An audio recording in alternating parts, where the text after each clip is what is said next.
We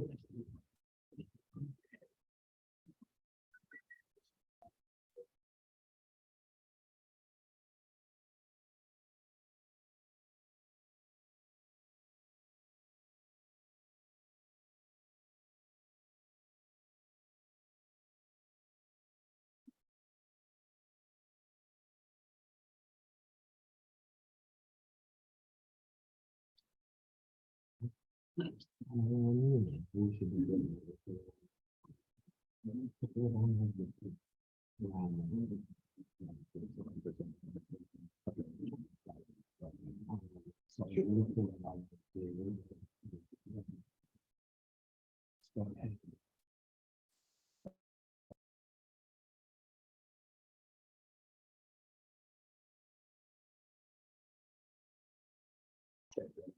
Okay, guys, we're going to go ahead and get started. As you know, today we have our guest speaker, Danny Wallace.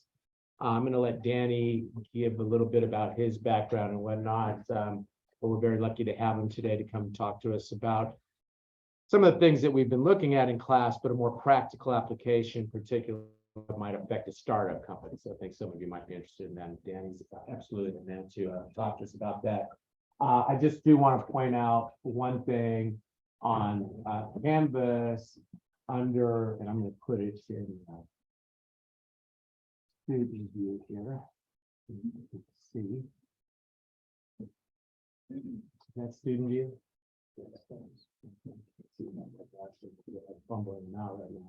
Okay, but under paper guidance, you can see Danny's slides. You may want to go ahead and get those available if you brought your tablets. You can kind of make notations as you go through, but they are there. Also, the speaker guidance, a few of you have asked about that. The paper guidance is there as well. Okay, so you should be starting to pay attention to some of that now to help you write your paper for the speaker for Danny's presentation today. Okay, any questions before we get started? With that, we will be handing out the attendance sheet. Please make sure you only sign in for yourself, right? Okay, and we will proceed here. So let me put you, Danny, in speaker mode, slideshow mode, and I will step aside. All right, Great. Thank you, Professor Lord. Good morning, everyone. If you have questions, well, so we can get your questions on. Sure, absolutely. My pleasure to be here this morning. Just want to make sure everyone can hear me okay at the back. Yeah, sounds good. Okay. So as Professor Lord said, I've spent a lot of time working in an advisory capacity with startups. So I just recently retired from PricewaterhouseCoopers after 40 years.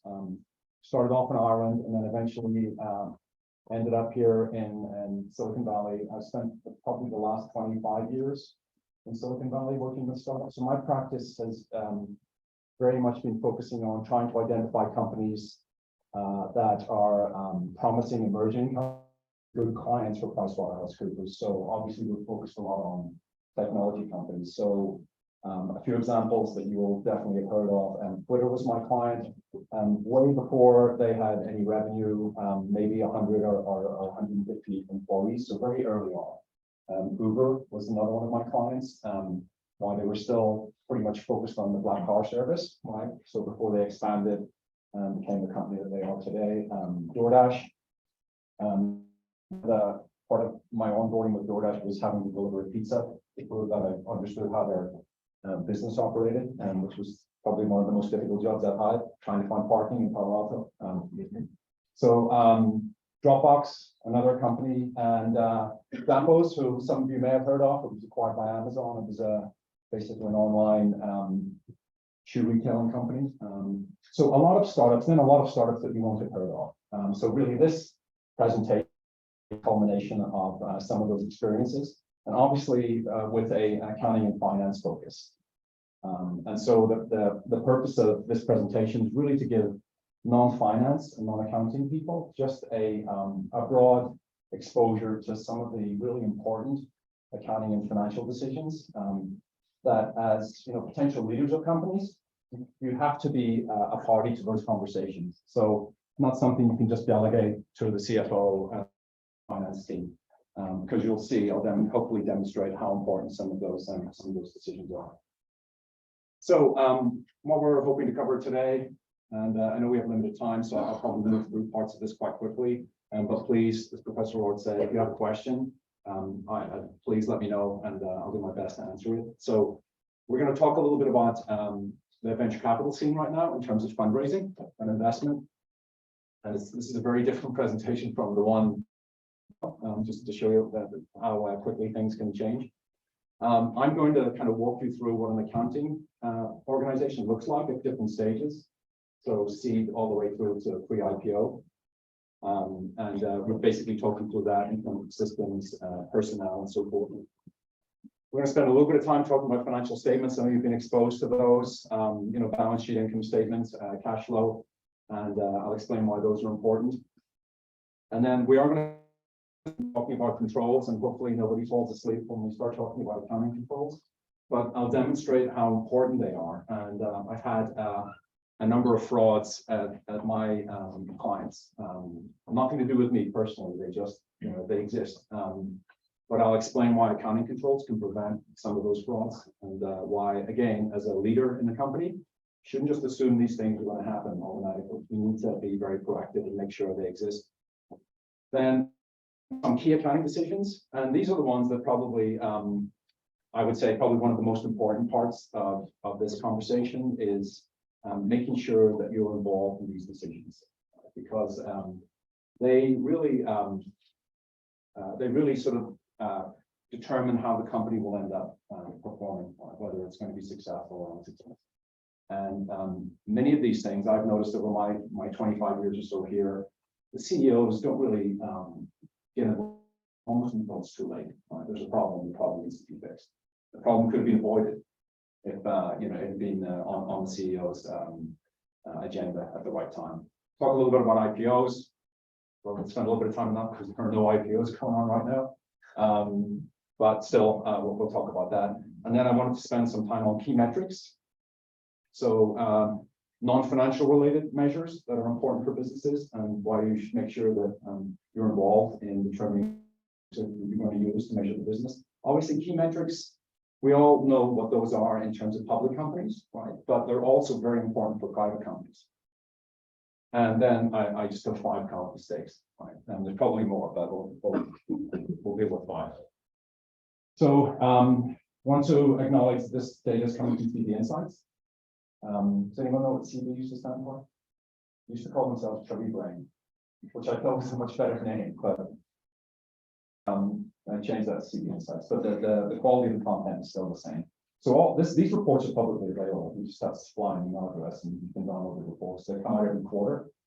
So we'll spend a few minutes talking about global venture capital, global investment, and then we'll spend some time talking about the US. And obviously, where we are now is the center of US VC activity. So, okay, so this is for the quarter. This data comes out quarterly. So in Q of 2022, this is the VC investment in companies globally, right? And just let's sort of level set what venture capital is. So we're probably all very familiar with 2 exits of the 280. You'll see the standard VCs on Sand Hill Road. So that's the bulk of venture capital investment. So firms like Sequoia, Kleiner Perkins, Andreessen Horowitz, we'll see some of the names like Cell, Benchmark, Bessemer. Can go down. But there's also a huge component that comes from later stage VC private equity companies. So Tiger, for example, Summit Partners, sort of companies that we wouldn't typically associate with venture capital, but they will make late stage investments.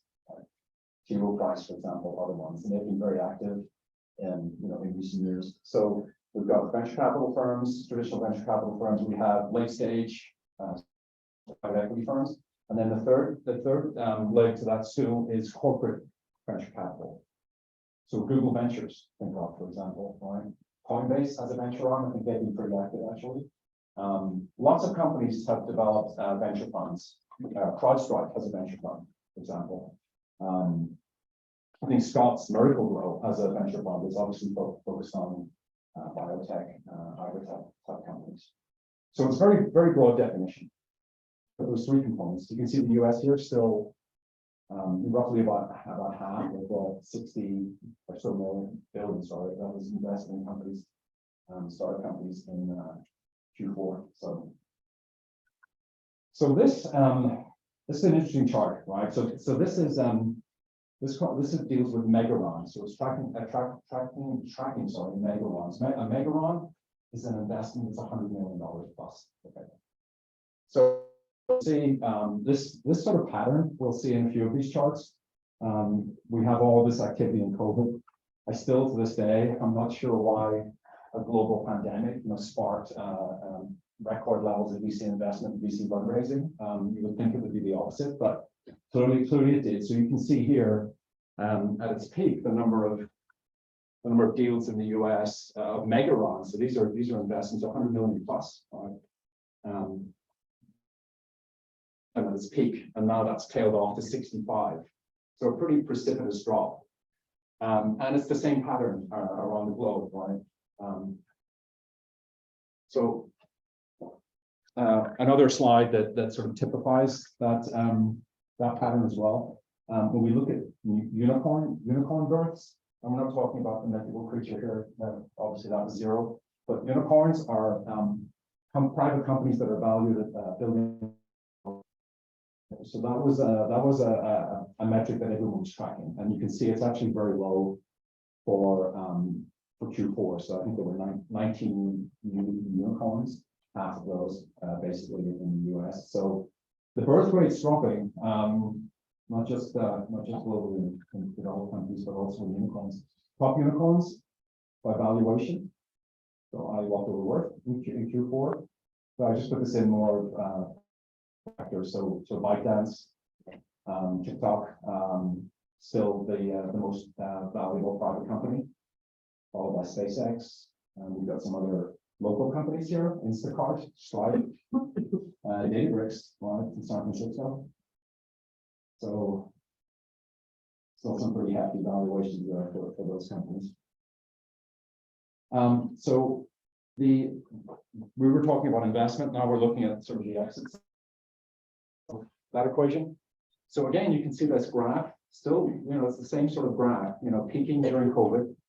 So not a lot of M&A activity in terms of when we compare it with the recent, the recent last few quarters, last few years, sort of normalizing to what it was sort of pre-COVID. But you can see M&A activity is down here, right? So maybe that's companies are conserving cash, right? Not willing to spend on acquisitions, maybe they're waiting for the valuations. Also, if it's a stock deal, maybe the company that's being acquired is not that impressed with the acquirer's valuation, stock price, right? And so they're unwilling to sign up to the deal. Right down here, you probably tough to see, but we have IPOs, and so that's pretty much flatlined. So 157 IPOs in 2022. I don't have the data for this quarter, but I'm sure that's it's pretty much zero for the US right now. A few IPOs are getting up. And then this little thing here called SPACs, they were special purpose acquisition corporations. So those were basically off the shelf IPOs, so companies that were already public. Private companies would merge into them, do a reverse merger, and then they would become public sort of overnight. So those SPAC deals pretty much got shut down due to some accounting regulations. And about a year, 2 years ago, I actually one that never made it out. So if we look at global top IPOs in Q4, so I told you there's no activity in the US. Here's the proof, right? There were no US IPOs that were in the top 10. And that valuation is the valuation of the company at the IPO. It's not the amount of money there. You can see they're all in China, right? And decent valuations, but not large valuations for companies that are going public. Right? A quick question. When you showed the earlier slide, a lot of the venture capital was US based, but the IPOs, not so much. Is there a reasoning? It could be just a difference in the life cycle that's going on relative to the different countries, or what would? Yeah, I think there's a number of reasons. I would say probably the biggest one is the IPOs that did take place in 2020, 2021. I don't know if you've been tracking those, but the most part, not performed well. A lot of them are below their IPO prices. So that means a lot of losses for those investors. So there's reluctance in terms of going back into the market, you know, if you've had significant losses. That's probably the biggest thing. And then I just don't think there's an appetite for US IPOs right now based on the valuations. I mean, they'll come back. These things are all cyclical. I mean, if we were standing here after, you know, 2008, sorry, we would have seen exactly the same thing. It will come back. So now we look at the US, and so it doesn't look too bad when you look at the year, right? It's still a phenomenal amount of money that was invested. The startups got $198 billion, or 12,000 deals. Not as good as 2021, which was just a year that may not be repeated for some time.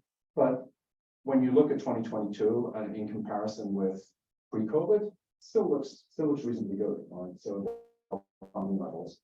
When you break this down and look at it on a quarterly basis, though, you see that precipitous drop that we saw on one of the other slides. So the US is just basically mirroring what's going on globally. So you can see, look at what happened during COVID, right? It's the same amount of investment. Q4 of 2021, $93.5 billion invested. And so now you can see that's starting to tail off. So investments are reducing. You can see Q4 probably more in line with pre-COVID periods. And I did just put the NASDAQ up just out of interest to see their 5-year snapshot of the NASDAQ. And I mean, obviously there's a certain fixed amount of investment that's going to happen in ventures. So that earlier period doesn't really mirror, but the peak mirrors, right? So that tells you that private company valuations for quite often are matched to public company valuations. And we're going to go through how to value private companies. And we'll see one of the key ways of doing that is looking at public company peers. But there is some semblance of a pattern there. The good news is a number of deals, still a very active market for early stage. So if you've got a good early stage company, so seed, Series A, Series B, you're still going to get investment. Right? Valuation might have declined, but you're still going to get investment. It's not a closed market from that perspective. Just the top VCs by company count in. So at the top is SOS. So that's I think that's fellow Irishman Sean O'Sullivan's Ventures. Like he founded that in 1995. So they're very active early stage. So 42 deals. Then you have some of the Silicon Valley ones here. So Andreessen just up the road, Excel just up the road, Insights and Lightspeed, Bessemer. So some names missing from there that we might have seen in previous quarters, like maybe Kleiner, Benchmark, Sequoia. So that's the investment landscape, right? So that's how VCs are spending the money they get. This is where the money's coming from, right? How VCs raise money. So you can see 2021 again and 2022, just phenomenal years for venture capital firms in terms of being able to raise money from limited partners. So the limited partners are this fine institution we're standing in, right? They're going to be investing in venture capital funds. So they would be a limited partner. Harvard, a lot of universities have endowments, pension funds, CalPERS, for example. They're investing in these VC funds. So that's where the venture firms get their money from. So you can see because the market was doing so well, a lot of money was going into funds, right? When we looked at that chart, the NASDAQ, the 5-year high, all those IPOs that were going on. So that was generating a lot of activity, a lot of investment coming into the venture firms, so that they, they're sitting on a lot of dry powder. To be honest, you can see.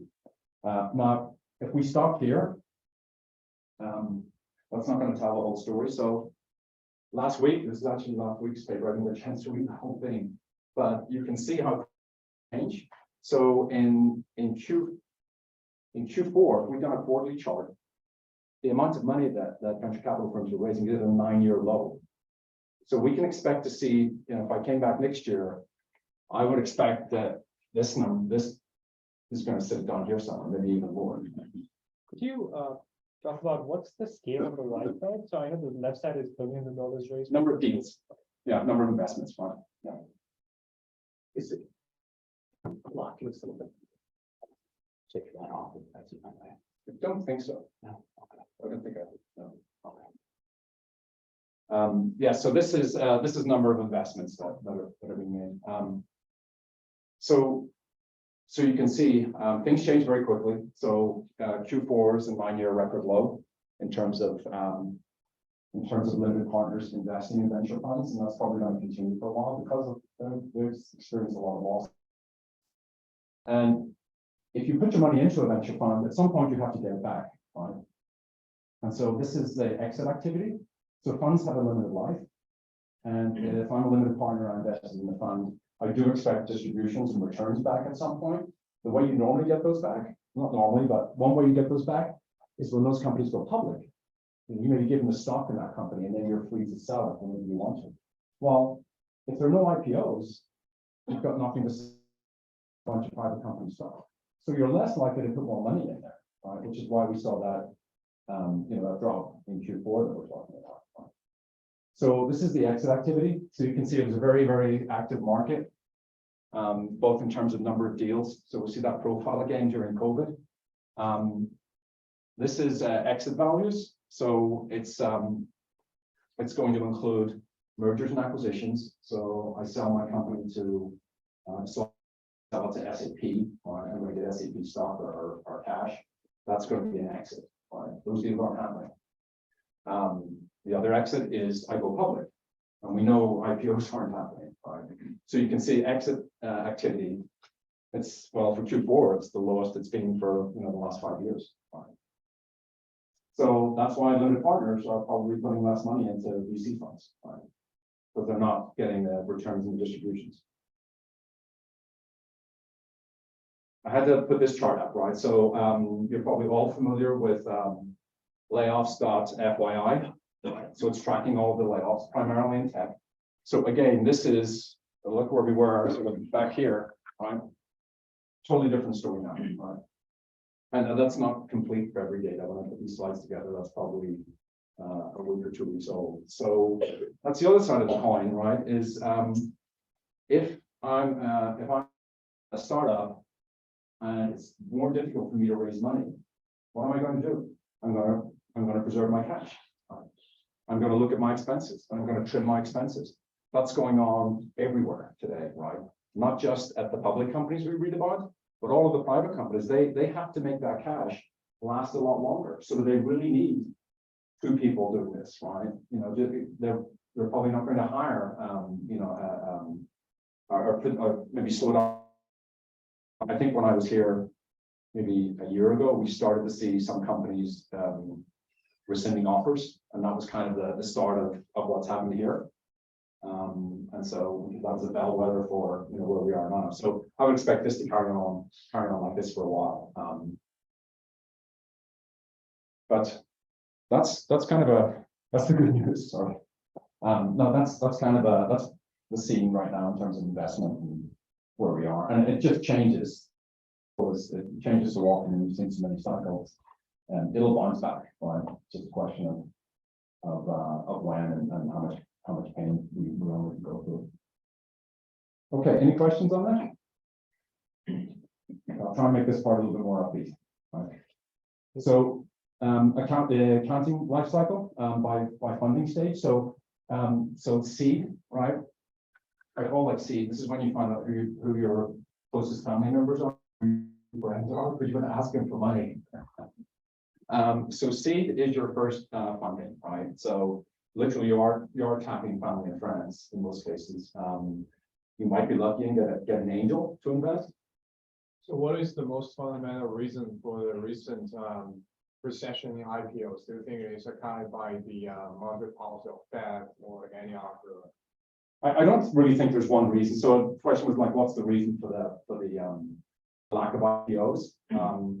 I mean, the most obvious reason is the return in the market, right? But that's caused by a number of things. But the IPOs that went out in 2020 and 2021 have not performed well, right? So if you bought you bought into the IPO price, you've lost money in 90% of IPOs, probably more.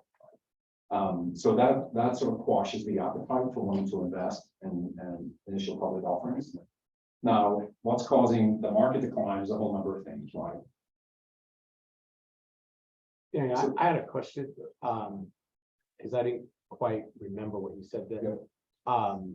Usually investors get their money back when company IPOs. What was the other way? So When investors in venture capital funds When or they're investors in exiting, yeah. companies? Because we still saw them exiting. Yeah, So how are they? yeah, getting some so, return there? so investors in, so we're talking about investors in venture capital funds.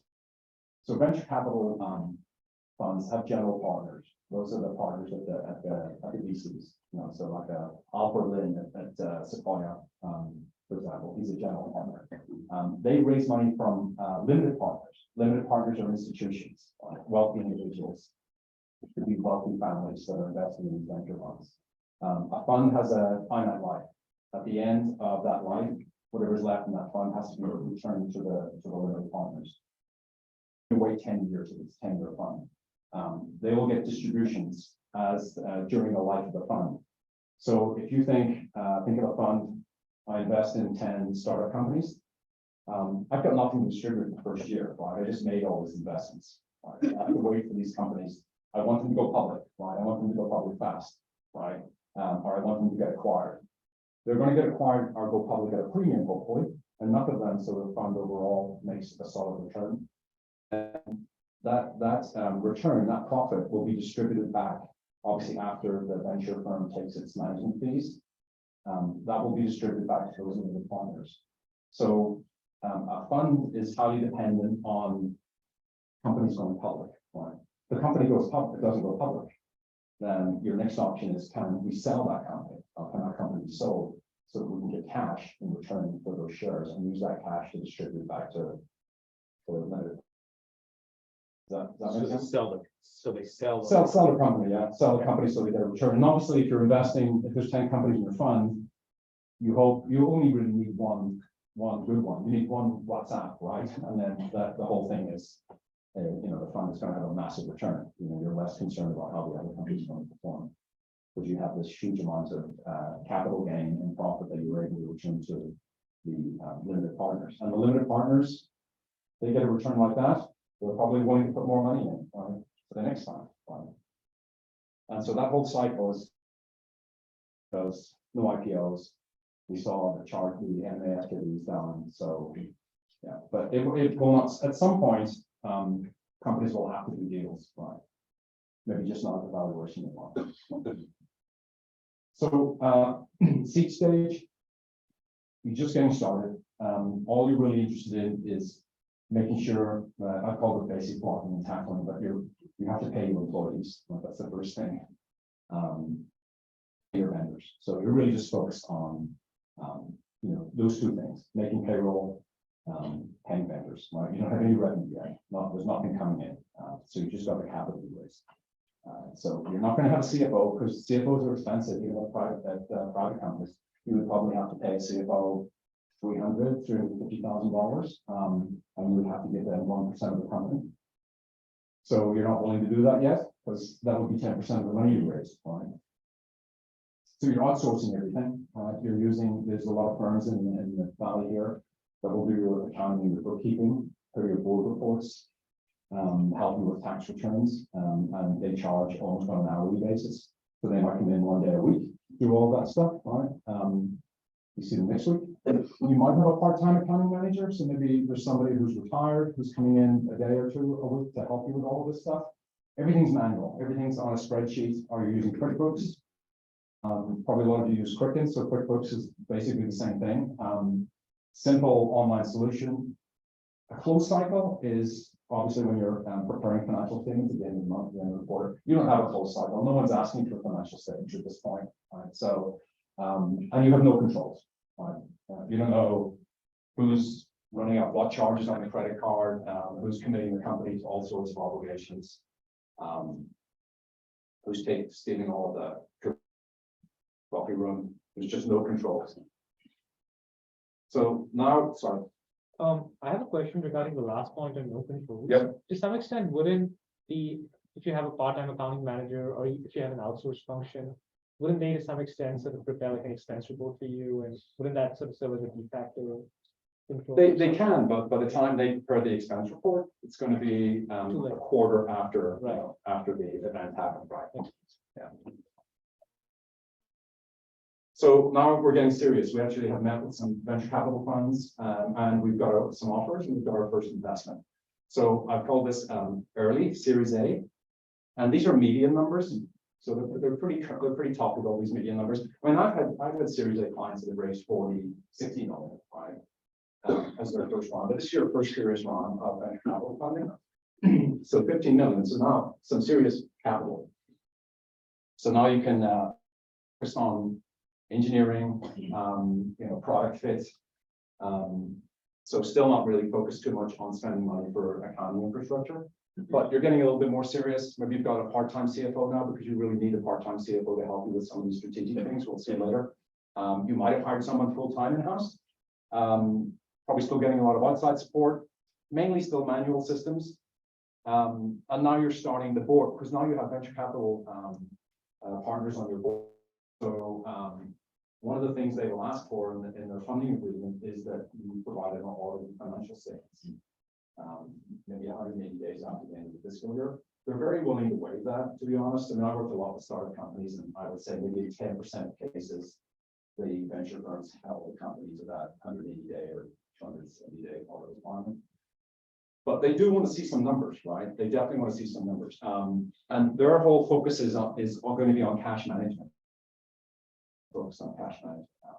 So I have this phrase down here, discipline around the burn rate and runway. So burn rate is how much money I spend every month. That's going to be the first question they ask in every board meeting.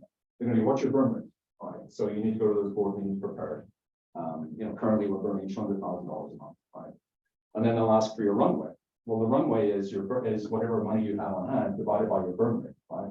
So if you've got $2 million on hand, you have $1 a month, you have 10 months left, right? Not a lot of time. So they will really focus on this, right? The whole discussion will be around cash management now because it's their cash that you're managing, right? And so they'll want to make sure that you're very disciplined. So you will definitely, the part-time CFO will help you with that. You'll go through a very extensive budget. I don't know if you've been through budgeting class yet. No, we'll get to that towards the end. Yeah, so that's going to be very important. So cash, everything is going to be cash. Cash is going to be king. So hopefully you're successful. You've got some customers now. They're willing to do an expansion round. So Series B or Series C. So these rounds are lettered. So A is your first one. I don't know why it's not 1, 2, and 3, but A is the first one. B, C, D, E, F, G. I had a client that had an I. They went the wrong way. So. Right, you need a CFO now because you've got some serious money. Probably got 50 million. These are needs for B and C. But Can I ask a quick question in connection with the burn rate?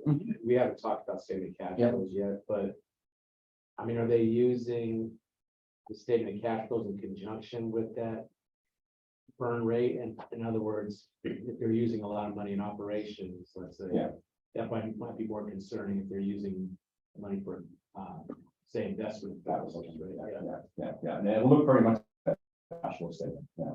And but there would be an interest in the categorizations. They'll have, I mean, I'm not going to say they have it organized like the gap, but definitely it will be organized by type of expenditure. So operations like wages and salaries, rents, and then capital investments. So you've got the investing, how much are you spending on interest, that type of thing. Okay. Definitely. Yeah. Okay.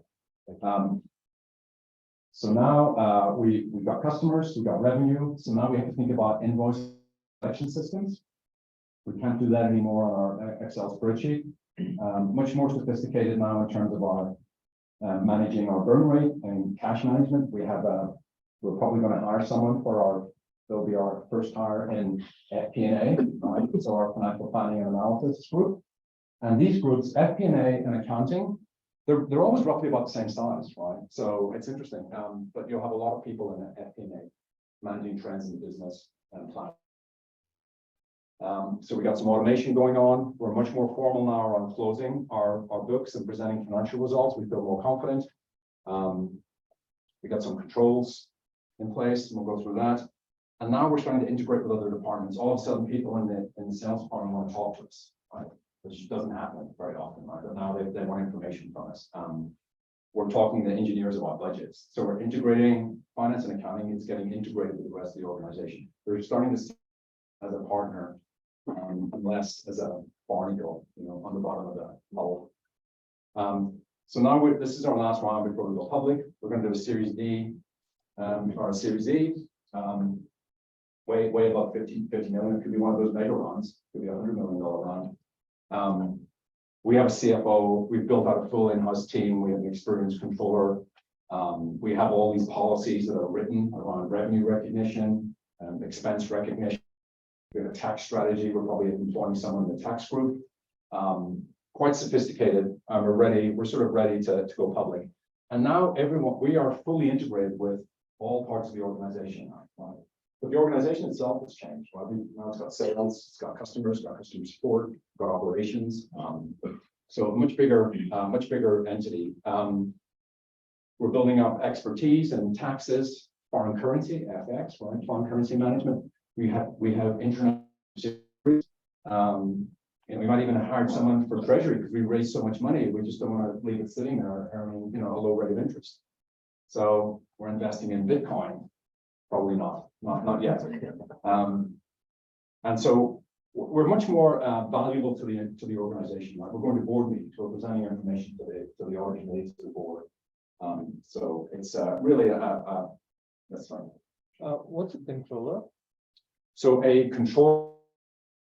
This could be a controller, corporate controller. That's the person that runs the accounting department. One slot below the CFO. Makes sense. So they're doing all of the transactional work, making sure the books and records are accurate, building out the team below them. Yeah. Okay. Any other questions on that? No? I imagine for these rapidly growing startups, there might be a culture clash between if you go further in rounds, you have this accounting division trying to institute very strict expense reporting standards. Who manages those cultural transitions? That's a really good point. So the question was sort of a culture clash between other parts of the organization and accounting as accounting's prominence increases, and that's absolutely correct, right? Well, that's going to be the responsibility of the CEO and the CFO and the other executives, right, to make sure. So, maybe are there any? Okay, so don't take this the wrong way. Okay, that's probably the biggest area of, I would say, friction is between accounting and engineering, right? At least in the very early days, because there's a bunch of accounting rules that you may not have covered yet, which talk about capitalizing software development costs are, they need to go on the balance sheet as an asset, and the only place you can get that information from are from engineers, right? Because it's the stuff that's the valuable stuff that needs to go on the balance sheet as an asset. And so sitting down with an engineer and saying, excuse me, can you tell me how you spent last week? What did you work on? And trying to figure out what's capitalizable and what's not. I think that's definitely a point of friction that needs to be managed, right? And not even at private companies. You can still see that sometimes at public companies. But I think people are very domain sensitive, right? So even a sales organization, like having an accountant ask questions about, what is your sales review policy? How do you qualify? People tend to be threatened when we ask those sorts of questions, but those are questions that are absolutely fundamental to make sure you've got your system set up the right way. So there definitely is that there's this navigation, and I think you just have to work through it, and you're hoping that the right message is being sent by leadership, down to different individuals in the different departments. But yeah, it's a good observation, and it's even worse at when companies go public, because we have Sarbanes-Oxley and internal control of financial reporting. That's a much more disciplined structure, right? And so there's a second process where you need to re-educate everyone about controls. So fundraising. So we saw the seed. Probably don't need any information for seed, right? Your family's gonna trust you. Or maybe you do. A, B, C, D, E, and so forth. But for the VC rounds, A through the E, you're gonna need to present financial information going into the VCs, right? So probably budgeted, but if you have historical financial information, you're gonna present that. And here's how we spend our cash in the first year, here's how we're planning to spend our cash. So you'll need an income statement, you'll need financial projections, so cash flow, projected income statement, projected balance sheet. You know, potentially, certainly the first 12 months, maybe even later. You'll need a cap table, so a cap table, capitalization table, who owns the company. So no one's going to invest in your company unless they know who the existing investors are. So you need to keep track of that. And this is one area that's not very disciplined. I think it's not uncommon for founders and first-time CEOs to make all sorts of promises. I'll give you 20,000 shares. Yes, I'll do the paperwork later. It never gets done. But then that individual says, hold on a second, I don't see my name. A lot of activity around sorting out that issue. I mean, you're probably predate you all, but you're probably familiar with all the Facebook founders litigating against each other. Right? That's not unusual, right? That's just a very prominent one. I've had clients where those disputes have even gone on, even when, after the company's gone public, right? Still trying to sort out who was promised what by who. So we need to get that really straight. I like to tell this one story about GoPro, which is my client, and it's public story, but it's the antithesis of founders fighting over stock. It's kind of the opposite. So Nick Woodman is the founder CEO. And when Nick, I'm probably gonna use a little bit of artistic license here, but when Nick was selling his cameras out of the trunk of his car, driving up and down Highway 1, right, stopping at surf shacks, he had a friend and roommate who was helping him, and obviously, they were getting cash for these cameras, so he couldn't pay his friend, and he said, if I ever sell, this company ever becomes anything, and I sell the company, I'm going to give you 10%. Like in my head, they're on a beach, the sun's setting, they just knock their glasses together, right? And that was the deal, nothing in writing. So we're doing the audit in Half Moon Bay, and there the day Nick had just sold some of the stock, I think, so not all of it, and sold some stock to some investors for I think $60 million. So we were there the day his roommate came in. And he handed him a check for $6 million.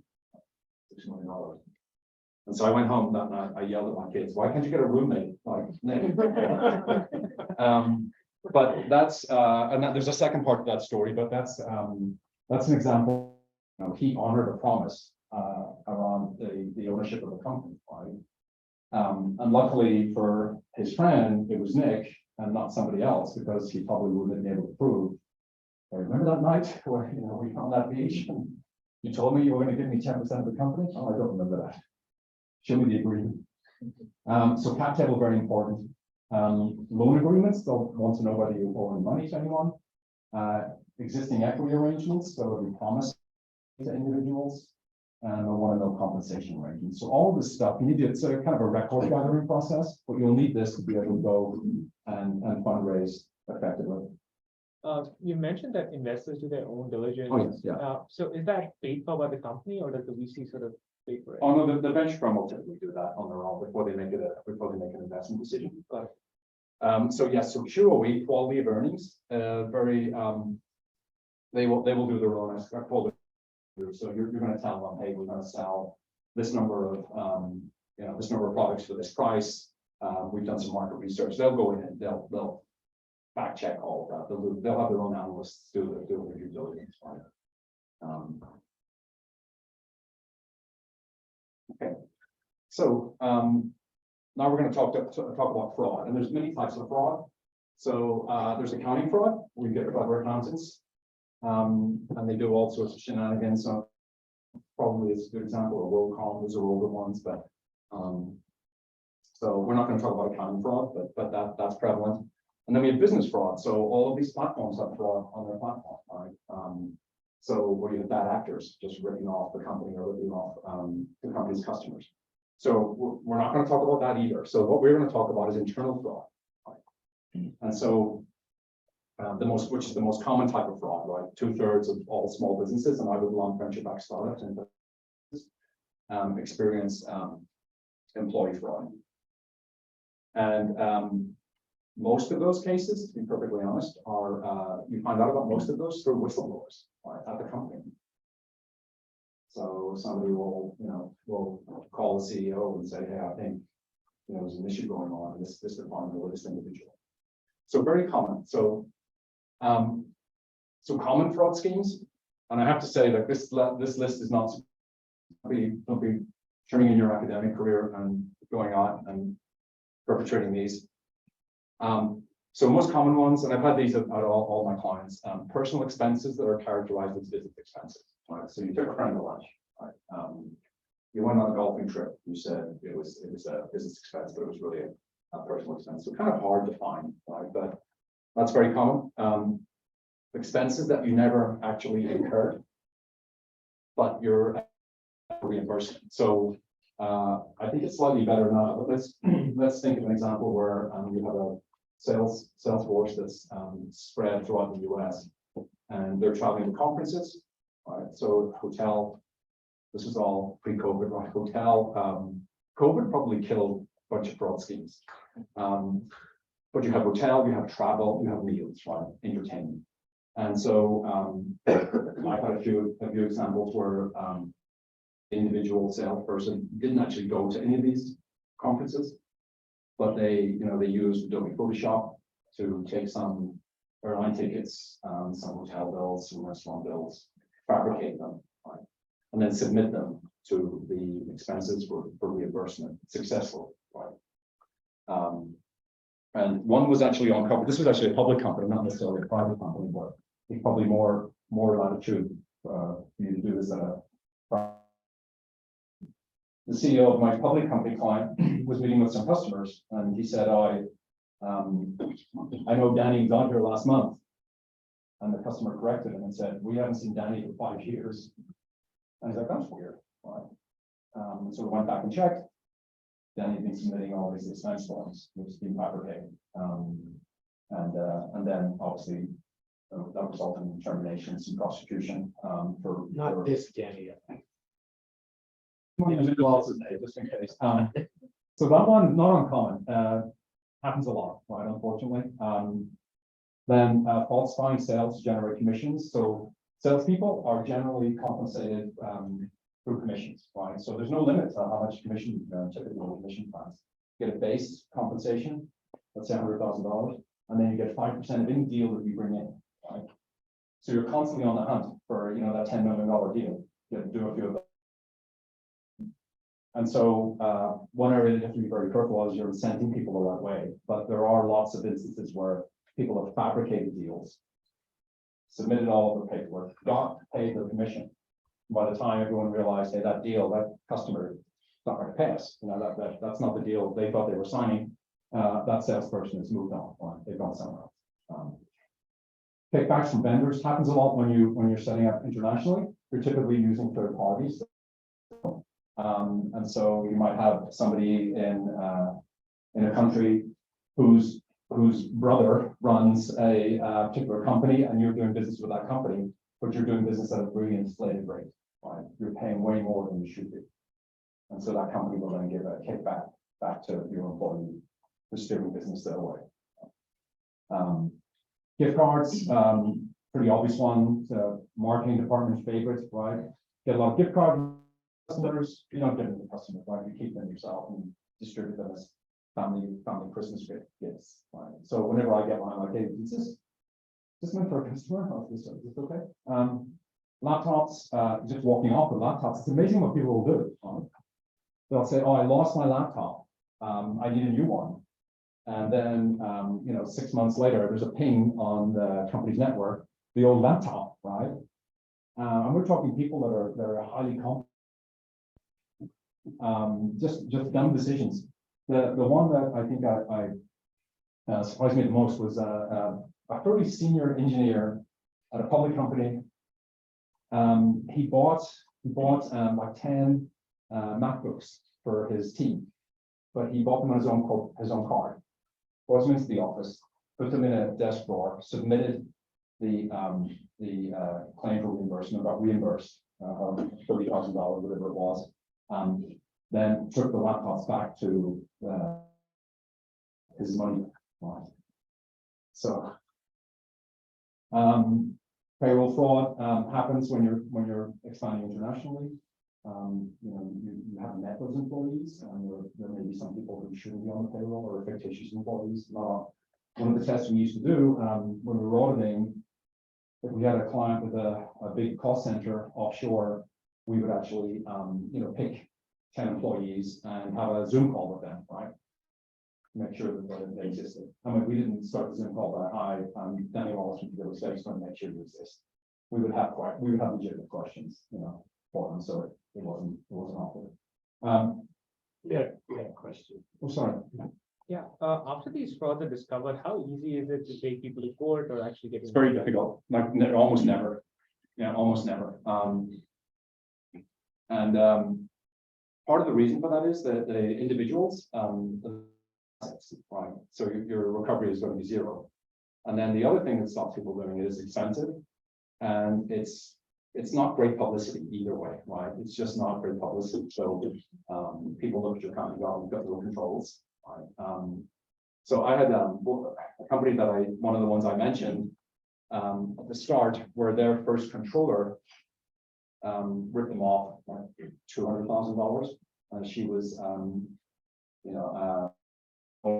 to a Sharks game and limos from San Francisco, dinner, and then would because she was in control of recording all of those transactions, she would say, client event, right? Took her mother to Sydney, first class. The one that blows my mind is there was a check that was a good old-fashioned check that was written to one of the law firms, and she was able just to cross out the name of the law firm and put her boyfriend's name in there for $35,000, right? And why couldn't I find a girlfriend like that? So all of these things, right? And they want to prosecute her. You get the police involved. So basically, you'll have these. They'll go to the police station, and the meeting will be. It's almost like a deposition, but it sort of ends there, right? In fact, that individual, this was her third. Like her career was going very early to these companies that had no controls, butting up to the founders, ripping them off, and then going somewhere. Right? The way she was found out, I think she said she'd been to Yale. We're probably going to get the school wrong, but she said she was at Yale, and someone at the company had noticed she had no friends, no social on social media at Yale, and so that's kind of like a strange thing to lie about. But they just started putting threads and found more lies, and then eventually she was terminated. You should have invited that person to the Sharks game. I know. Yeah. So the reason I bring this up is like it's a lot of money. So that one was a couple $100,000. If you just like bust your butt to raise 2 million or 4 million, do you really want to see 10% or 5% of that like going out the back door? So you need to have some basic controls. These are very basic ones. So corporate credit cards, right? Minimize those. Have as few as possible, right? That's going to solve a lot of problems. Have approval limits. So maybe everything above $5,000 you need to sign off on or be aware of. Improve the hiring process. That individual I was talking about with the Sharks games, they hired her off Craigslist. I'm like, you kind of get what you deserve, right? You need to do your due diligence. Train subordinates, segregation of duties, like split everything up into two duties if you can, right? So, okay, you can receive the invoice from the law firm, but somebody else has to be the one that mails the check to the law firm, right? So, Danny, on the falsifying commission sales, Yep. the commissions, any thoughts? Yeah, nobody How most it worked that way? Yeah, most companies now will have a deal desk. So there'll be a lawyer, an accountant, salesperson, and every deal comes through. They scrutinize it to make sure, hey, does this make sense? So you're sort of removing the salesperson from that process. And there would be a direct communication between the customer and that sales desk to.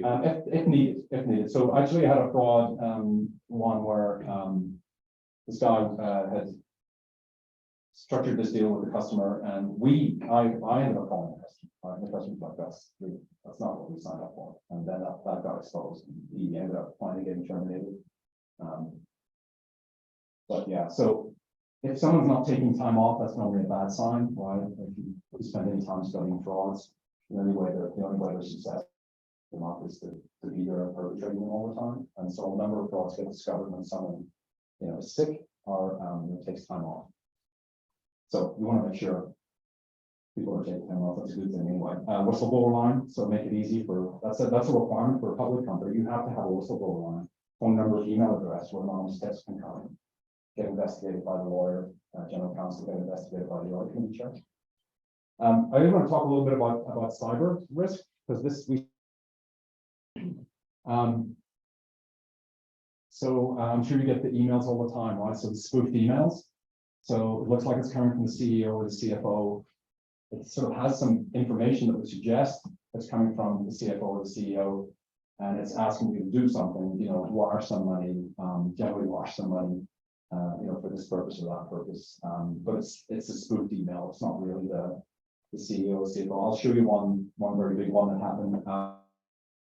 The third one is the way companies are structured. They have when they're dealing with vendors, they have a record that tells them where to wire the money, what bank account to wire the money to for that vendor, and that's normally maintained by the accounts payable clerk. So fairly low level in the organization. We've seen a lot, and this happens a lot actually. I was talking to one other student. This happened to his parents. You'll get an email or a letter that looks like it's from that vendor. I just want to let you know, not a big deal, but we changed from Wells Fargo and now with Bank of America. So could you, in future, wire all of the money to our payments to the Bank of America account? And the AP clerk, well, absolutely, it's part of my job, and we'll change all the banking information. And so the next few bills that come in from that vendor, they're paid, but they're paid to the wrong person, right? And then, 3 months, 6 months later, the real vendor says, hey, you haven't paid any of my bills for the last 6 months. I'm not going to continue working with you. And the company go, what are you talking about? We're current, right? And then they'll look and they'll see that the payment details got changed. That happens a lot.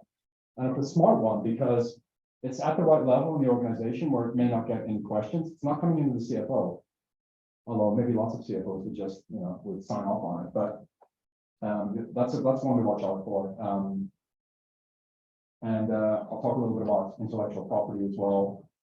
I had one client that went public 2 years ago, and about 6 weeks before they went public, they had all of their data, all of their intellectual property source code sitting on a data repository that was managed by a third party. So basically, all the most important information about the product is sitting on this server, along with lots of other companies' servers, this third party, little company in San Francisco. And a criminal ring off all of the data repositories for over like 3 months. They took all of the data. So you're going public and you just found out that all of your source code is sitting in Eastern Europe. Someone stole it all. You still have it, but they have a copy. That's not a good preparation for IPO, right? So they were using this third party. The third party had no controls. It was a very small startup company, like the ones we just described. And it delayed the IPO. I'm not going to say it almost destroyed it. It didn't, but they had to put in a lot of disclosure. They had to talk to the SEC. They obviously had to change where their data was sitting. I mean, they were a SaaS company, so software as a service. So it'd be very hard for someone to actually take all that data, set up a very similar company and operate the company, because the whole point about SaaS is, right, you're developing it every day, right? So last month's product is not today's product, right? Not like a regular software company. So I didn't want to show this one. I had a quick question on this, the vendor wanting to update the accounting information. Shouldn't the clerk notice that the next month or whatever, so if there's a monthly billing or something, shouldn't they notice, well, they're paying it, right? They're all they're doing is paying the bill every month. The bill comes in. right? From I'm the just real wondering vendor. why they wouldn't notice that there's the balance came forward. In other words, I paid it to the wrong account. But Well- these people did that. So the next bill should have that hundred. No, Plus, it's been paid, right? So it's just the banking details that got changed. but the vendor didn't get their money, so when Yeah, they the- bill me again for The, what I. no, but the vendor doesn't, I mean, the vendor's not gonna realize immediately, right? Because, you know, it's not unusual for people not to stick to their credit terms, right? Maybe they take an extra month or 2 months behind or 3 months behind. You would expect them to call, right? And that's how these things normally get. I'm just trying to understand why the accounting clerk isn't aware, the AP clerk isn't aware that the balance was paid off. Yeah. When they get that bill, it would show a balance coming forward. I'm just trying to, I'm sorry, I'm Oh, just yeah, being an auditor, so- trying to figure out how to avoid. this from Honestly, happening. it's like, I don't think like many companies send statements anymore, Mm, right? Because we used to, as an audit process, we would look at, we Yeah. stop doing that, because, okay, but yeah. So this one I wanted to talk about, this is a real story. We're talking about, cyber crime, right? So Ubiquity Networks, the Wi-Fi, small Wi-Fi, networking product. Ex-Apple employee, Robert Pera, founded the company. It was actually my client back in 2011 when they did an IPO, but it was not my client when this happened. Not to say that the result would have been any different by being the audit partner, but they're very acquisitive in Asia. So there's an office in Taipei. They also have offices on the mainland, and they were doing a number of transactions, right? So thinking about buying companies, and so the CFO was sitting in his office one day. The CEO Robert was traveling, hard to get hold of, and CFO gets this, knows there's deals going on, gets this email from, I think it was the third-party law firm who they dealt with all the time, saying, you know, we need to wire money this afternoon to escrow, otherwise this deal is not going to happen. And so the CFO was unable to get hold of the CEO to confirm the nature of the transaction and the amount, but he knew it was very urgent. So we can all use 20/20 hindsight, right? We weren't there, but he wired the money. So I think it was actually like a $10 million wire. And so if you're on the other side, email, and you get $10 million, what are you going to do? Take it out. You're going to send another email? You went fishing for for some money, you got 10 million, you're probably going to send another email. You guys all passed the ethics exam. I'm so pleased to see that. You're going to send another email. So they did, right? They sent another 13 emails, I think. Yeah, I think it was, they sent a number of emails. And so, right? And I think they got up to $47 million wired out of the Hong Kong bank account, right? And then eventually the FBI stepped in and said, hey, we've noticed a lot of activity going on out of your Hong Kong bank account. And we were noticing where we think those transactions could be fraudulent. And so they contacted the CFO. So the CEO contacted Robert, and I believe that was the first time he was really aware that these happened. And so it's too late then, obviously. Okay, the money's gone. I think they managed to get maybe $6 million back. It was in process. They were able to stop that transaction. So at the end of the day, it was $40 million in cold hard cash, right, over a few days. This is a public company that has passed SOX controls. Right? So this stuff can happen. And so the way to avoid this is sort of have that sort of dual authentication. So maybe with the benefit of hindsight, was you got an email, you could have used text to verify the email, could have called to verify the email. And so that's what we recommend the clients. But that's happened in a number of places. It's happened in a number of places you will never hear about because it's not material for those companies. For these guys, it was material, it was a significant amount of money. Okay. Any questions on that? You're all experts in fraud management. Oh, sorry. Yeah. Yeah, perhaps, it seems like there's so many ways in which, especially with digital fraud, that it can go down. So do you recommend that the best way, I know it's not perfect, but the best way to avoid this is to have somehow, it's really difficult to have face-to-face conversations, but you have phone conversations. Yeah. What do you do to make sure that an email that you get is Right. actually Right. Yeah. So the question was, how do you avoid this with sort of digital fraud? So I think that's sort of two-factor authentication. So if you get an email, with the sender. Right. So text or, kind of like a Zoom call, right? Yeah. Zoom calls are much more common now than they were when this happened. So, yeah, no, I agree. You'd find another way to make sure that that's legit transaction. So, go to, sorry, yeah. At what stage does this type of, like, these decisions, when are they made? Are they made kind of like in the later stage, expansion, like, when do you have these people in place? You should have them as soon as possible. That's, the whole thing about phishing emails. As soon as you raise a round of financing, and it's publicly disclosed, get ready, right? You're gonna be an avalanche of, hey, I need money for this, or you need to wire this, or, I mean, so people are attuned to where the money is. So it's at every stage, like my clients would, we would go out and talk about this, that two-factor authentication approach to all of my clients. So even ones that are getting ready for public, and they're all like, oh yeah, then we just got 6 of those emails, we know how to deal with them. So they're coming in all the time. So obviously there's more than 4 decisions that you should be involved in, right? I'm just gonna talk really quickly about 4 of them. So key metrics. Key metrics, I'm gonna keep to the end. So skip over that. Revenue, we're gonna talk about, common stock valuation, and taxes, right? Taxes should put everyone to sleep.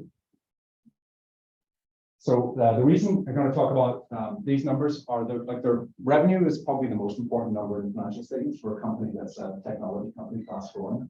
They're not making any money. No one's expecting profits. So the first thing you're going to look at is revenue. That's going to be an indicator of the health of the company. Revenue is also one of those metrics that choose the benchmark valuation very commonly.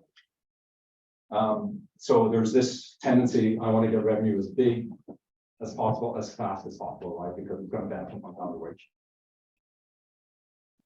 It's going to send out all the right signals on a really great investment opportunity, great company.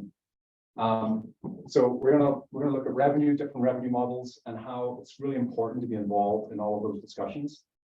Don't leave it to the accountants, right? We'll talk about common stock, highly important here. It's a massive piece of everyone's compensation, even today, even with the press valuations. I think I can remember a quarter. Google went public, I think, a $3.9 billion compensation charge for common stock, right? All of the options are vested. So a huge impact on the financial statements. And then taxes. Everyone thinks I'm not making any money, I don't need to worry about tax, right? We're not worried about income tax, we're worried about all the other taxes. So we'll spend some time on that. So revenue first. Drives valuation. If you look at public, what's the one common number that they have when they're talking to the street? It's revenue, right? Almost every company has revenue as a street expectation. The market's expecting X revenue, X growth revenue. So even for public companies, very important. For private companies, important too. If you're in certain industries, you're sort of constrained in terms of what your revenue model is. So I just mentioned SaaS companies, so software as a service. So that's a very radical model. That's a subscription model, right? So up for a 3-year deal, $1 million a year. I'm going to recognize that evenly over the 3 years, right? Very different from if I had a software model where I'm licensing software and I sell you that license today. I'm recognizing all that revenue today. Right? There's no spreading that over 3 years, right? I get that all today. So do I want a SaaS model where it's predictable? Do I want a software model where it's very volatile, right? There's benefits to both. Because if I'm the last day of a quarter and I have a SaaS model and I need to move my revenue needle, it doesn't matter how many deals I sign, I'm just going to get 1/365th of the annual revenue. If I'm a software model, I can go out and sign 10 deals that day and I get all that revenue on the very last day of the quarter. That was the thing with a lot of these software companies. They did most of their business in the last 2 weeks of the quarter, right? Buying software, until the last week of the quarter, because I'm going to get a great deal because they're going to be struggling to hit their revenue targets. So models are very important. So cloud is ratable, licensing is lumpy. I call it lumpy and unpredictable. And then we have this whole host of companies now, which I'm calling platform or marketplace companies. Uber, platform company, Airbnb, platform company, Lyft, platform company. We can go down the list, Poshmark, all platform companies. And what that means, DoorDash platform company. Um, Okay, so we're gonna look at an example, right? This one always makes me hungry. I know what I'm having for lunch. Okay, so pizza, right? So Pizza Hut. There's our pizza was ordered the old way, right? So Pizza Hut. Here's a receipt, not mine. Get a pizza for 28 bucks, swipe my credit card. They come and they deliver the pizza. Pizza Hut, I can't remember the name of the parent company, so it owns a whole bunch of brands. But they will recognize the revenue when they've met their performance obligation to the company, which is when you deliver that pizza, right? So I call, I want a pizza, order my pizza, they deliver it. As soon as they delivered it, that's a revenue event for them. They get that whole $28.09, right? And here's their terms and conditions, right? We aim to provide products as close as possible to your requested delivery collection time.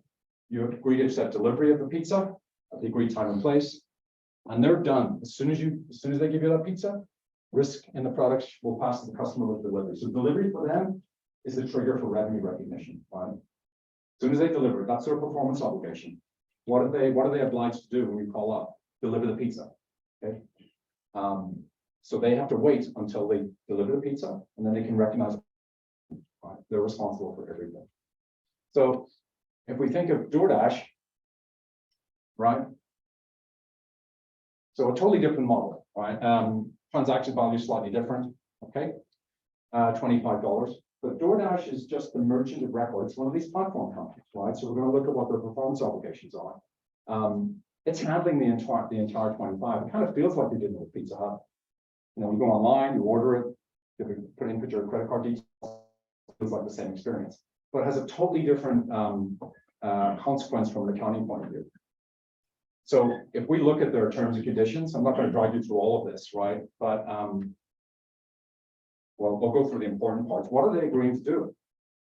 DoorDash provides a technology platform for connecting you with independent restaurants, right? So they're telling you, we're not the restaurant, right? We just have this platform, and all we're doing is making a connection between you and the restaurant. That's our job. It's not like Pizza Hut where we're making the pizza and delivering it to you, right? They even call the restaurants independent food providers. They're merchants, right? And independent third-party contractors who provide delivery services. Those are the dashers, right? So what's DoorDash telling you they're doing? We're just connecting you with a restaurant, and we're going to connect you with the driver, right? That's all we do, right? It says here, just in case you didn't get it, like DoorDash does not prepare the food, or offer the delivery services, right? Has no responsibility for the dasher drinking your milkshake before you get it. DoorDash is not in the delivery business, right? It's providing this technology platform, facilitating the transmission of orders between you and the merchants, i.e. the restaurants, and the contractors, right? So, legalese, and there's a reason for that. So that has a dramatic impact on how the revenue gets recognized. They're acting. So one word we want to take away from this is they're acting as an agent. They're not a principal in the transaction. They're an agent in the transaction, right? So if we look at their, if we look at that $25, right? How does that revenue get split up? Well, DoorDash is not getting the whole $25.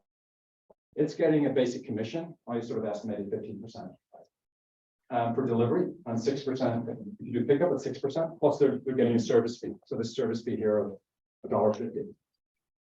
Because they're not doing the whole thing, right? All they're doing is connecting you to a restaurant, connecting you to a driver. So the restaurant gets the subtotal less the commissions that are withheld. The driver gets the delivery fee and the driver tip, right? And the franchise tax board gets the sales tax, right? So $5 gets split up. So if we look at revenue, that's the total value of the transaction. That $25 on that receipt times the number of transactions is this $24 billion, right? That's the whole amount of transactions that are going through DoorDash, right? But that's not what their revenue is, because their terms and conditions don't entitle them to all of that revenue, right? If they said, We take responsibility for the pizza, right? We're responsible for delivery. Then they would book this as revenue, this 24 billion, right? Their revenue for that same year was 2.9 billion, not shabby, but not 24.6 or 24.7 billion. And the reason for that is their performance obligation is totally different to the performance obligation that Pizza Hut had. Does that make sense? Yeah. And so think about Uber, right? Uber doesn't keep the entire fare, right? It's the same principle. They're same accounting principle with an LE, right? They're acting as an agent, not as a principal. Think about Airbnb, hosts and guests. No, I didn't. I know I'm due for one, but. Been quiet today. So you can see, one of the things we actually did with Uber when we started working with them is we had to recraft the terms and conditions that were on their website to make sure it lined up with what we wanted to be, right? So a lot of companies, I think companies are much more focused on this now, but maybe 10 years ago they were less focused on what they were saying on the website and marrying that up with what their revenue model was. Now they're doing a much better job. So when you're thinking about revenue models, you need to be at the table on this one and having the conversation. Maybe you want to have the 24.7 billion as revenue, right? Your gross margin would be much lower, right? It would be 2.9. Maybe you rather have the lower revenue number and a much higher gross margin, right? And you can tweak all of this just by changing the terms and conditions in the way you operate the business. But you don't want to be there like a week before the IPO and find out, oh, we're not booking the 24.7 billion as our revenue. How come the CFO never told me, right? And at that point, it's too late. But so definitely a conversation like you need to be having with the team. Team needs to be involved in this, and everyone needs to understand how those terms, conditions, performance obligations, we call them in the accounting world, how they're going to dictate your revenue model. A good example is Apple. You know, the 30% Apple keeps from developers. How many people think Apple is the principal in that transaction, or the agent? Agent? It's the agent. Right. Why is it the agent? You think Apple won that revenue? No way. Apple doesn't want a product with a 30% margin. $100 up here is revenue, and $70 is cost of revenue, and $30 as margin. That would make their margin 30%. That would drag down their entire corporate margins. They're happy sacrificing the revenue and having that 30% margin at almost 100%, right? That 30% just drops off to the gross margin line. So that's not by accident, right? That's the way they've structured those agreements with developers. And when you think about Apple, like it's when you're application, whatever you're buying on, and you're on the App Store, right? Apple's got your credit card information. You're a customer of Apple. I think everyone thinks, oh, Apple's the principal in this transaction, but they structured those agreements so that they kept the high margin and sacrificed the revenue, which was obviously a smart thing to do in hindsight. So common stock, really important. It's a compensation strategy, obviously, right? So you want to get this right. Like one of the best inventions was ever made for technology companies, because you save cash, right? And you give stock instead, which is non-cash. At some point it's cash, but it's not your cash. Right? So you give a stock award, employee exercises the award, has shares, sells those shares in the market. Somebody else buys it and is paying the employee for those shares. So they get compensated, but you're not using your cash, right? You're just using your equity. So it's a great tool, has all sorts of tax benefits. You don't, you don't end up paying anything until you sell it. And then you have the money to pay the tax. Right? There are exceptions, but very favorable tax treatment. So like a great invention. There are some restrictions that go with it. The value, and I'll walk you through this, the value that you assign to the stock you're giving has to be determined by a third party. You can't come up with the value yourself, right? Because otherwise you'd probably pick a really low value. That way it reduces any sort of future tax so you have to have this independent valuation expert. Lots of companies will do these reports, 409A report, at least once a year. So let me quickly just run through what a stock option looks like, and then I'll explain why it's sure I'm not doing well on time, right? So stock option, gives you the option to buy the stock, right? So it's like any other option agreement. Normally, it's, the option is good for 10 years. So as long as you're, still an employee of the company, you can exercise the option. If you leave the company, although this has changed now, but if you leave the company, you generally look, the option dies within 90 days, right? If you haven't exercised it within 90 days, it goes away. Some companies have changed that now, so Pinterest changed it, some other companies follow suit, Steiner. But they have value, right? Because if I get my option at $5 and the stock price goes up to 15, well, that's great. I know I'm gonna, at some point, I'm gonna exercise that option. I get stock for 15, I made a $10 profit, right? They're valued using one of the most common methods, is the Black-Scholes method, and it has all of these inputs, right? Underlying stock price, which we're going to look at, exercise price, which is typically equal to the underlying stock price on the day of the option. Then you have to come up with a period that you're holding it for. You put something into volatility, risk-free interest rate, dividend rates normally zero because these companies don't pay dividends. So if I just use these assumptions, my stock is worth $10 because I went and I got that $498, $10 is the price of my stock. So I grant the option at $10. I think the employee is going to hold the option for 6 years before the exercise. So I put 6 in here. I'm not paying any dividends. I'm going to use a volatility assumption of 50%. Risk-free interest rate, probably a little bit higher now, about 1.5. I push the button, and so for every option I do, I have a compensation cost that I need to record in the financial statements for $4.84. Right? When you think that 20% of your fully diluted shares are kept as a compensation tool for employees, that's a massive number, right? That's why Uber had 3.9 billion in stock comp. That's why Twitter, after it went public, I think 159 million charge in one quarter, then 169 million charge in the next quarter. These are huge numbers. They're non-cash, but they're very large numbers. So they affect your profitability. And you can see they're very sensitive, right? So if I just change this assumption and say, hey, they're going to hold it for an extra year, and my volatility is actually higher than I thought. Look at the price of that how expensive that is. I mean, it's not cash. But now, every time I issue a stock option, I've got $7.78 of compensation expense I need to record. So these are massive. So you need to be involved in these decisions, right? Because they're going to have a massive impact on your financial statements, particularly this one here, right? How do I come up with that stock price? And there's generally 3 ways. And like CEOs, executive teams of companies need to be involved in these conversations.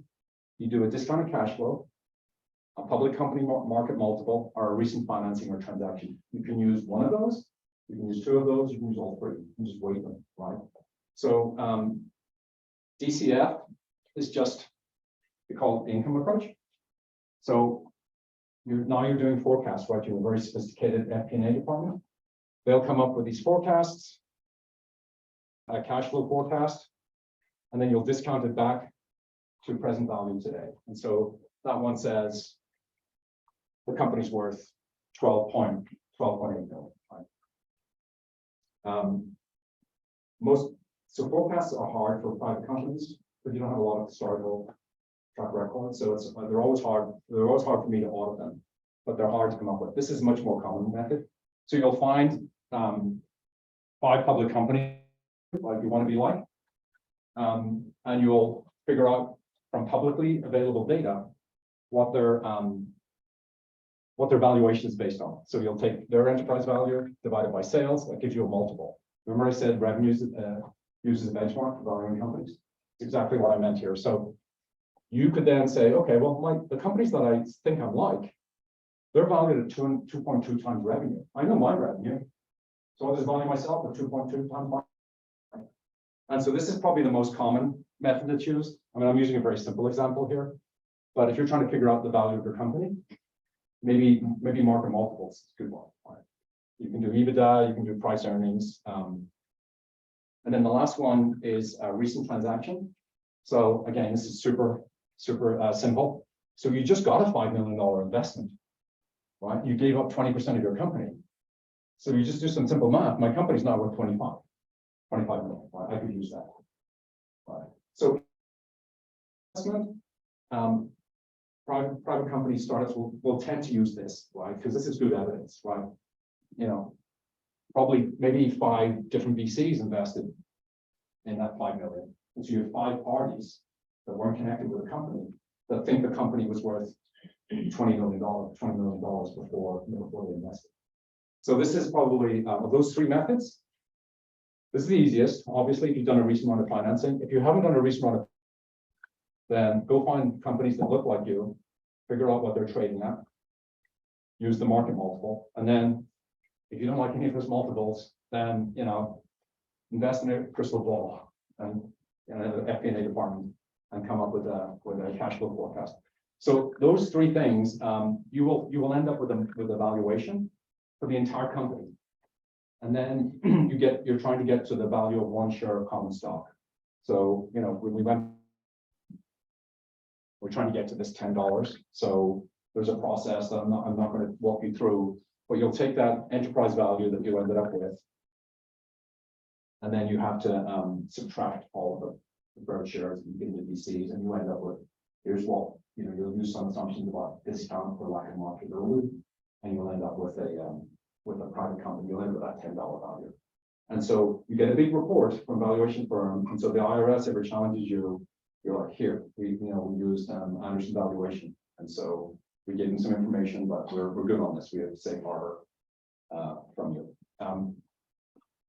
So taxes, I'll just do real quick. 3 things you need to worry about in taxes: sales tax, withholding taxes, and then some things on income tax, generally do with international structuring, but sales tax.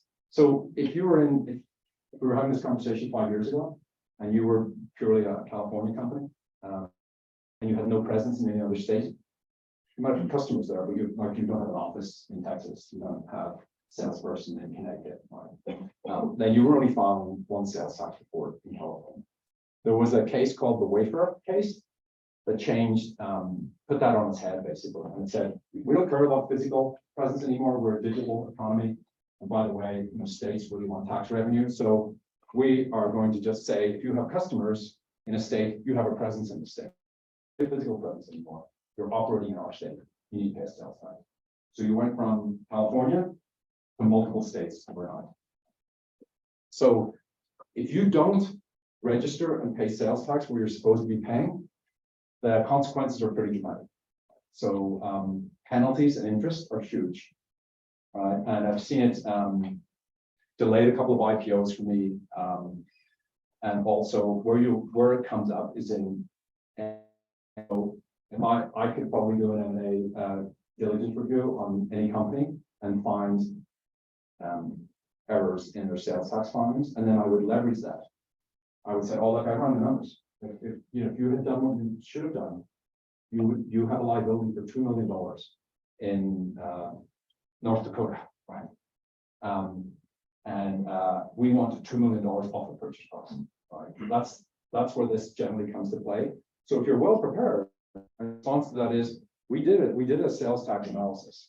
We're actually registered in every state we think we're in. So, no, you're not getting $1 million off the purchase price, right? So it's very important, not just if you're an ongoing business, but also on a, if you're in an M&A situation, guarantee it's the first thing that's going to be on the due diligence list as a problem. Sales tax. So you don't want it to be a problem, right? You don't want to have that issue come up at the last minute.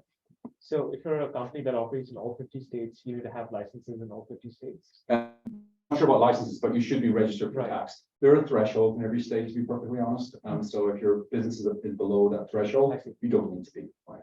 But you need to get professional. My point is here, you need professional help. I can't tell you what the sales tax rules are in every state and every jurisdiction. You need to get professionals involved. So the second one here, withholding. So let me give you an example. So I'm going to use a public company example. Udemy, you familiar with Udemy? They have authors or instructors, right? Are they employees of Udemy? No, they're not, right? They're what are called independent contractors, right? So if I'm working with independent contractors and I'm a company, I need to ask the independent contractor, please give me your W-9 tax form, which proves that you have an income tax number and you're registered, which means I don't need to worry about income tax for you because you're just a contractor.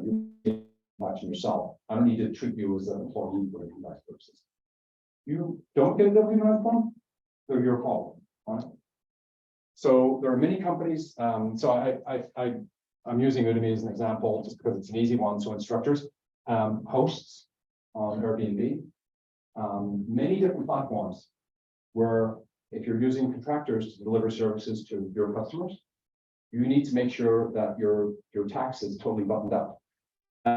Here's Udemy's IPO disclosure.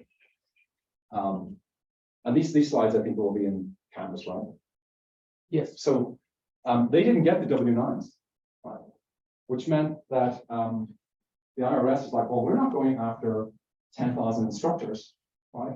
We're just going to come to you because it was your responsibility. You didn't get a W-9 from that instructor. Therefore, you are responsible for their income tax for all those years that they were earning money on your platform. You owe us a check, $17 million. If you had had a CFO that knew about this issue, or now you knew about it, right? If you were at the table when you were talking about withholding taxes and how you were structuring your business, you would have just saved yourself $17 million. And there are companies with much bigger numbers than this. Right? But again, it's like my point here is when you see tax, like your eyes just shouldn't glaze over and you turn off, right? These are big dollars, right? And the reason they're so big is because no one pays attention to them until it's too late, right? And then they grow. And the taxing authorities are really good at penalties, right? They will double the rate. I saw someone that screwed up their option plan, and basically they owed the employees, right? Obviously the company had to step in and pay it, but they ended up owing not just tax at 35%, they were being taxed at like 85%, and by the way, interest on top of that. And we Just I think- quickly, Danny, how's the I-9 differ from a 1099? W-9? I mean, W-9. Yeah, Yeah, W-9 is the contractor will have the W-9. The company would then issue a 1099. off of the W-9. Once they get the W-9. And so the IRS is like, they will match both of those things out. They'll have people that do that. So I just wanted to go on, we could spend like a whole class on this one, but I wanted to just to go, which is an issue for international. This is actually, I got a call last week on this, so I thought it was worth just talking about. So when you set up a company international, right? Those companies generally don't have any revenue. Right? Maybe there are 10 people there, right? And you haven't generated revenue, you just want a presence. But the taxing authorities in those countries are like, come on, we need a little bit, otherwise you can structure this any way you want, you've never been taxed. We need a little bit of profit in that entity, right? And we'll tax you on that profit. And cost plus arrangements. So if I'm a UK sub, no revenue yet in the UK, but I'm using parent company, right? They're providing a lot of resources. So they're sending me a bill for the cost of what they're providing. And I have to mark that up by 10%. So whatever my cost is, it's going to add 10%. That's going to be my revenue. I have a tiny little bit of profit in that country. I'm going to pay income tax. The IRS in the UK is going to be super happy, right? And we'll just go on our merry way. So, so this one's actually, I did get this call last week, in fact. And so, one of the biggest expenses, we talked about stock-based comp, 3.9 billion for Uber, and we can go through the list. The US company will take a portion of that stock-based comp because it applies to the UK employees too, and pass it over to the UK and say, hey, we have a $30 million of stock comp. Your share is 3, right? So now I have a cost of $3 million, right? I have to add 10% onto that. So my revenue is 3.3 million. I have a profit of 300K. I'm going to pay tax on that. So this is actually, numbers are fairly similar to the conversation I had. So my cost, called stock-based comp, I had 10%, I have revenue of 3.3 million. I have a profit of $300,000. I have to pay tax on that. But the problem in the UK is, and a lot of countries, for tax purposes, this is not my tax return. I put my revenue on there. My costs have disappeared because the UK is like, we're not giving you a tax deduction for that. You know, you can have your $3 million cost in your GAAP financials, but in terms of our tax return, it's 0. So now I had to pay tax at the UK's rate last year. And so this company actually wrote a check for, I think it was like £500,000, right? And that's gone out the window. And they were talking to me, and I'm like, well, it seems like I understand the concept and the disallowance, that all makes sense. But $3 million for stock-based comp, that just seems like a lot for 10 people. How did you value the options? We were just talking about valuing options. So the CFO got it totally wrong, right? So the CFO valued the options at $3 million. The real number was $300,000, right? Yeah, he totally screwed it up. He'd taken, that option value, like 484, should have used that. Instead of that, used the $10, right? And he put that 484 gets spread over 4 years, the vesting period. He put it all in the first year, so 2 mistakes. Right? And what they should have paid was $62,700, right? And they paid 10 times as much, right, almost. Now, I mean, the good news is you can file, you can refile the return, but it's going to be a year before you get that money again. Right? And if they hadn't had the conversation with us, they would never have known that, right? That money was gone forever. The IRS doesn't know that the $3 million is wrong, right? They're not looking at about the 4 million valuation report. My point in this is really just like, you see how important these decisions can be, and like the magnitude of making the wrong decision. So just by getting a little bit of professional advice and input, how you can save yourself so much pain and suffering, not to mention just the dollars. So that was taxes. And then IPOs, I'll go through this really quickly because there aren't any IPOs, but my clients, they would say, like, what do we need for an IPO? And I would say, you need substantive revenues. This number changes all the time, 150 million plus, right? You need to have a good revenue growth rate, 30% on the low side, to be honest. So your revenue should be growing every year. Predictability and visibility of the results, because there's no point in going public if you're going to get trashed the first quarter you come out of the gates, right? So you need to be able to forecast your business, understand what it's going to do. Ideally, you have positive cash flow. If not positive, you're getting there. You're going to be spitting out positive cash flow. You stop burning cash flow. I've had clients that met none of these, by the way, and they went public, but typically this would be part of the selling story. And then, some sort of unique value proposition, which makes sense, right? You don't want to be just a Me Too company. So this is the IPO timeline. So you start about a year in advance, putting everything together. This is a checklist that I would normally talk to clients about. So corporate governance, you need to get an independent board, audit committee chairs, chairs of the compensation committee, whistleblower programs we talked about, charters, get all of that side, lawyers help with that, get that put in place. You need to go through the management team, and that CFO that got you to, $100 million of revenue is probably not the CFO that's going to get you to $1 billion, right? So you need to really take a hard look at the top management tier. Changes like in the 12 months before an IPO. Generally, VP of sales, you get an industry veteran in who's done this, 10 times, and then they bring people with them. CFO sometimes changes. The general counsel typically always changes. You bring in a really serious GC, really good lawyer, good attorney. Start acting like a public company. Sometime out. Very expensive. So there are the costs. I just want to point out accountants are cheaper than lawyers. It costs underwriters with their standard commission, 6% on that deal, a deal that size. And then you have all the system stuff you need to do, upgrade the financial systems, hard close, practice all the reporting and investor relations stuff. You got to worry about internal controls now because you're a public company. They want to touch on key metrics really quickly, and you'll see why these are important. I'm going to use DoorDash. So key metrics, this is something you so not necessarily purely financial, but every time you report your earnings as a public company, you'll start off with the key metrics, and then you'll start with the GAAP financials. So in DoorDash's case, it's total orders, so 1.4 billion orders almost. Marketplace GOV, gross order value. Remember that number that we saw, the 24.7 billion? That's that number, right? So you can see there, that's growing considerably, right? They have a measure, not a GAAP measure, it's called contribution profit or loss. And then they have adjusted EBITDA. So those are their key metrics. That's what they will talk about. Once you pick a key metric, it's really hard to get rid of it, right?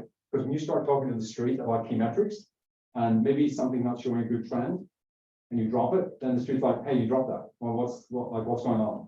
And generally you're dropping it because it's trending adversely. So you need to think about key metrics really carefully. What am I preferred? Maybe also what are my competitors disclosing? And so DoorDash here, they spell out what everything is here. So in their filings, you can see this contribution profit is kind of like that variable contribution. They define adjusted EBITDA. So all of this gets disclosed every quarter, you can see, right? So you can see some nice trends there. And they obviously put a lot of thought into picking those key metrics over those for the long term.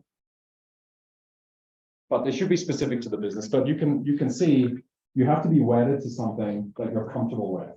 And so as a leader in the company, or even just one of the executive team, you should be, at the table when you're discussing key metrics. Because even if I'm responsible for sales, like you can see, I'm going to be impacted by, am I comfortable with marketplace gross order value? And then this last slide, just like what I've seen in terms of, I'll call them mistakes, but, definitely not mortal, but like leaving it too late to invest in the accounting organization. You could have a sales tax issue, you could have a withholding tax issue, you could screw up the way you've structured your international subsidiaries, the way you've done the valuation. So you need to have a professional CFO on board. And then you need to be part of that discussion too. With the tax issue, getting really good audit committee board members really helps, right? They've done it a vast number of times. Leaving it too long to invest in systems to support the growth in the business. And then going public just to go public. Going public before you're ready is never a good recipe.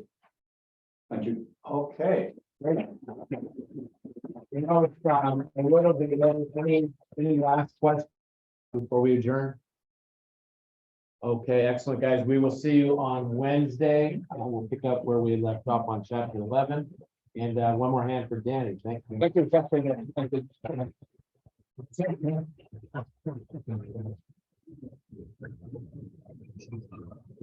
If you have any questions you want to come up, I'll sit there. Hi, I really enjoyed Thanks. I think I'm bringing to the piece a little bit. Oh, great. You decided you need those. Oh, great. You got an investment?